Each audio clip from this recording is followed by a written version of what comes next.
पाकिस्तान अपना tri series का तीसरा मैच कल 2 सितंबर को अफगानिस्तान के खिलाफ खेलने जा रहा है। इस मैच के अंदर पाकिस्तान की प्लेइंग 11 के अंदर 2 से 3 तब्दीलियां होने जा रही हैं। वो कौन सी 2 से 3 तब्दीलियां होंगी इस वीडियो के अंदर डिस्कस करेंगे। इसी के साथ साथ पाकिस्तान ने 2 मैचेस ऑलरेडी जीत रखे हैं ट्राई सीरीज के। ये सबसे पहले अफगानिस्तान को हराया जबरदस्त किस्म का, फिर यूएई को हराया लेकिन वो मैच फंस गया था। लेकिन उस मैच के बाद अब प्लेइंग 11 में 2 से 3 तब्दीलियां होंगी। इसी के साथ साथ एशिया कप स्क्वाड में क्या कोई तब्दीली हो सकती है या होने जा रही है, इस वक्त जो सोशल मीडिया के ऊपर खबरें चल रही है उसके ऊपर ही बात करेंगे। पाकिस्तान क्रिकेट बोर्ड क्या तब्दीलियों के हवाले से सोच रहा है, या कर सकते हैं या नहीं कर सकते, ये भी इस वीडियो के अंदर डिस्कस करेंगे। जो एशिया कप का स्क्वाड है उसमें तब्दीलियां होंगी या नहीं होंगी, क्योंकि अभी तो एशिया कप स्क्वाड अनाउंस हो चुका है, अभी ट्राई सीरीज चल रही है, लेकिन 1-2 लड़कों की परफॉर्मेंस खराब है। उसको देखते हुए cricket fans Pakistan cricket board से बातचीत कर रहे हैं कि आप जो प्ले इसमें तब्दीलियां करें, जो आपका स्क्वाड है एशिया कप को उसमें तब्दीलियां करें। इस वीडियो के अंदर आगे चलकर बात करेंगे एशिया कप स्क्वाड के ऊपर चेंज होगी ना। सबसे पहले प्लेइंग 11 के ऊपर बात कर लेते हैं। देखो भाई, पिछले मैच के अंदर हारिस को रेस्ट दिया गया, इसी के साथ साथ शाहीन शाह अफरीदी को रेस्ट दिया गया, सलमान मिर्जा को लेकर, हसन अली को लेकर। हसन अली ने 2 विकेट ली लेकिन 47 रन खाए 4 ओवर्स के अंदर यूएई के अगेंस्ट, जहां पर हसन अली को वन साइडेड जो वो कहीं ना कहीं पर 21 रन देकर 2-3 विकेट से नहीं चाहिए, लेकिन हसन अली ने बहुत ज्यादा रन दिए 47 रन। तो ये तो कंफर्म है कि हसन अली इस कल के मैच में जो अफगानिस्तान के खिलाफ कल 2 सितंबर को मैच खेलना पाकिस्तान है, उस मैच के अंदर हसन अली को बिठाकर हारिस रऊफ को दोबारा प्लेइंग 11 में लाया जाएगा। हारिस रऊफ ने अफगानिस्तान के अगेंस्ट 4 विकेट दी थी और रन्स भी कम दिए थे, और उस टाइम पर आकर विकेट दी थी जहां पर मैच फंसा हुआ, हारिस रऊफ ने वहां पर विकेट निकाली थी। सलमान मिर्जा ने 1-8 विकेट ली लेकिन इतनी अच्छी बॉलिंग नहीं कर पाया सलमान मिर्जा, उनको भी जो वो रेस्ट दिया जाएगा। उनकी जगह फास्ट बॉलर शाहीन शाह अफरीदी को लाया जाएगा।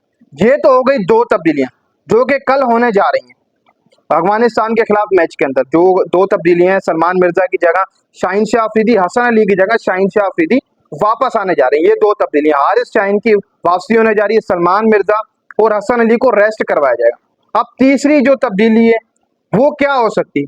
देखो भाई, इस वक्त अगर देखा जाए तो बैटिंग के अंदर मोहम्मद हारिस कोई परफॉर्मेंस नहीं दे रहे, क्या पता उनको बिठाकर हुसैन तलत को लेकर आ जाए, क्योंकि हुसैन तलत भी उसी नंबर के ऊपर खेलता है जिस नंबर के ऊपर हारिस को मौके दी जा रहा है। मेरे हिसाब से हो सकता है कि अफगानिस्तान के खिलाफ कल जो मैच है 2 सितंबर को पाकिस्तान ने खेलना अपना तीसरा मैच, उसके अंदर हारिस को बिठाकर हुसैन तलत को लें।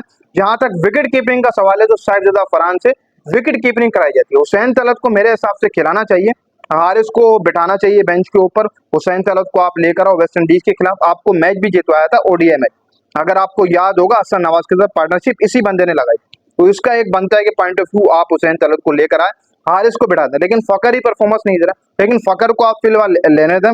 फकर जमान कहीं भी जो वो आपको चल के दिखा सकता है, कहीं भी वो मैच निकाल सकता है। ऐसा देखा जाए तो फकर की जो पिछली परफॉर्मेंस रही है वो भी कोई खराब रहती हुई दिखाई दी, क्योंकि अगर 10-1 मैचेस देख लें तो उनमें जो फकर के रन है वो 10, 12, 18, 17, 20 एक इतने स्कोर जो वो बनाए फकर जमान ने। लेकिन क्या पता फकर जमान को 11 के अंदर खिलाया जाए और हुसैन तलत को जो वो नीचे लेकर आ जाए। ऐसे भी हो सकता है कि फकर को बिठाकर हारिस को ऊपर ले जाएं, नीचे जो वो हुसैन तलत को खिलाएं, ऐसे भी। लेकिन मेरे हिसाब से पॉइंट ऑफ व्यू से क्या पता तीसरी जो तब्दीली होगी या नहीं, ये तो नहीं पता, लेकिन 2 कंफर्म है, हारिस शाहीन वापस आएंगे।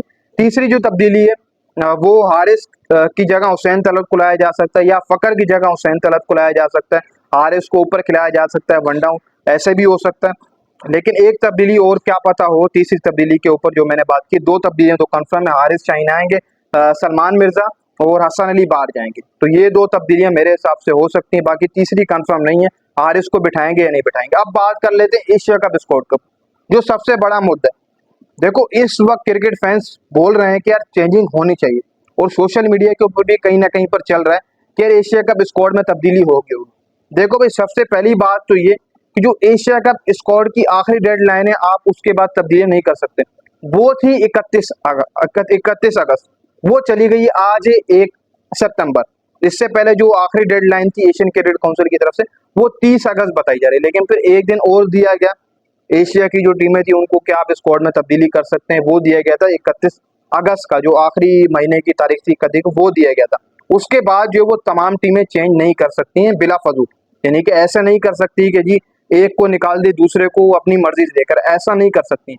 चेंज आप कर सकते हैं सिर्फ और सिर्फ इस लिहाज के ऊपर चेंज कर सकते हैं कि आपका कोई प्लेयर इंजर्ड हो या आपका कोई प्लेयर की अपनी मसरूफियात हो वो जाना चाहे, तो इस लिहाज के ऊपर आप एशियन क्रिकेट काउंसिल की जो टेक्निकल कमेटी उससे राब्ता करके आप जो वो स्क्वाड में चेंज कर सके, ऐसे हो सकता है। दूसरा जो स्क्वाड में चेंज करने का रास्ता बचा है वो ये है कि आपको कोई प्लेयर इंजर्ड हो, फिर आप एशियन क्रिकेट काउंसिल की टेक्निकल कमेटी से बात करें, फिर वहां पर मेडिकल पैनल प्लेयर को चेक करेगा जो इंजर्ड होगा, फिर मेडिकल पैनल बताएगा, आगे रिपोर्ट करेगा, फिर उसके बाद जो technical committee Asian cricket council की वो आपको इजाजत देगी कि आप इसके मुतबादल प्लेयर ले लें, पाकिस्तान से आप एक प्लेयर बुला लें। ऐसे अब चेंज हो सकती है, ऐसे बिल्कुल भी नहीं हो सकती कि आप कहें कि जी फिलहाल को बिठा दें, बाहर भेज दें और किसी और को बुला लें। ऐसे नहीं, मतलब कि बाबर आजम के बगैर आपका एशिया कप होना है। अगर कोई प्लेयर इंजर्ड हुआ या किसी प्लेयर को मसरूफियात बढ़ गई, वो जा सकता है टूर्नामेंट छोड़कर। वैसे तो ऐसे तो कभी देखा नहीं कि कोई प्लेयर जा खुद ही चला गया अपनी जाती मसरूफियत की वजह से पाकिस्तान का कोई इतना बड़ा टूर्नामेंट छोड़कर। लेकिन एक रास्ता बचा है वो चेंजिंग का, यही होगा कि आपके स्क्वाड में कोई प्लेयर इंजर्ड हो, फिर उसके बाद टेक्निकल कमेटी इजाजत देगी कि आप प्लेयर लेकर आ सकते हैं। सिर्फ और सिर्फ यही रास्ता बचा हुआ। तो बाबर आजम के फैंस और जो कोई लोग क्या ये चीजें चला रहे हैं सोशल मीडिया, ये बिल्कुल गलत चला रहे हैं। आप स्क्वाड में चेंजिंग नहीं हो सकती, सिर्फ एक रास्ता है, वो है इंजर्ड। अगर कोई प्लेयर इंजर्ड होगा तो चेंज होगी स्क्वाड में, वरना आपके स्क्वाड में चेंज नहीं होगी। ये मैं आपको कंफर्म कर दूं।